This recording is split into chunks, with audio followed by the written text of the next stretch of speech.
តើឪពុកម្ដាយគួរកត់សម្គាល់លើសញ្ញាអ្វីខ្លះដែលបង្ហាញថាកូនរបស់គាត់កំពុងគិតពីការធ្វើអត្តឃាតហើយតាក់ទងជាមួយការធ្វើអត្តឃាតគឺជាទូទៅការធ្វើអត្តឃាតនេះ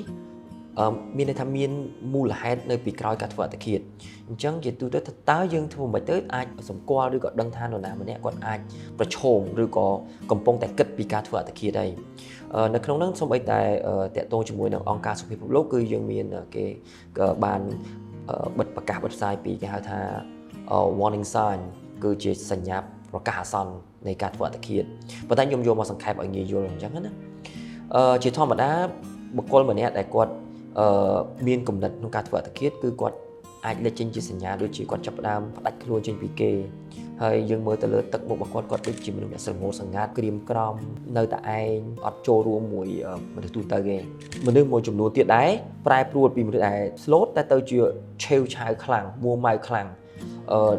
និយាយអីតិចតួចទៅគាត់ចាប់ដើមប្រតិកម្មអារម្មណ៍របស់គាត់ខ្លាំងហ្មងនឹងក៏ជាសញ្ញាអាចធ្វើឲ្យគាត់មានងាយធ្វើអត្តឃាតដែរហើយពួកគាត់និយាយពីការបញ្ចប់ជីវិតឬក៏និយាយពីរឿងរ៉ាវមួយចំនួនគាត់ថាជុំបើសិនជាអត់គាត់ទៅមិនដែរគាត់សួរទៅនរណាម្នាក់គាត់ចាប់ដើមនិយាយពីការចាក់ចេញហើយអ្នកខ្លះគាត់យករបស់របរគាត់ទៅឲ្យគេយករបស់ដែលគាត់ស្រឡាញ់ឬក៏បងទៅចែកគេមើលទៅដូចគាត់ពាក្យនិយាយស្ដាប់គេថាចិត្តល្អដូចខុសធម្មតាយករបស់ដែលគាត់ចូលចិត្តរបស់គាត់ស្រឡាញ់ចាប់ដើមទៅចែកទៅមនុស្សជុំវិញខ្លួនហើយគាត់មានលាក់ទុកនៅឧបករណ៍មួយចំនួនដែលគាត់ក្រងនឹងការធ្វើបញ្ចប់ជីវិតនឹងដូចជាថ្នាំគាត់អាចកាន់ថ្នាំទុកឬក៏ទិញថ្នាំទុក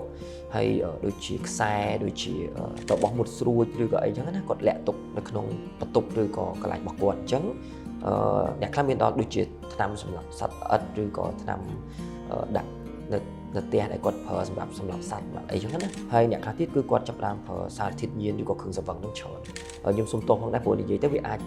នៅក្នុងវីដេអូធម្មតាអ្នកខ្លះគាត់មានអារម្មណ៍ហ្នឹងគឺអាច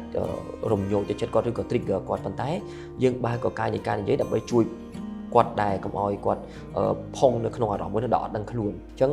សញ្ញាទាំងប្រហែលនេះដែលយើងជួបញឹកញាប់មានសញ្ញាជាច្រើនទៀតប៉ុន្តែកន្លែងនេះដែលយើងអាចងាយនឹងសម្គាល់ឃើញបាទ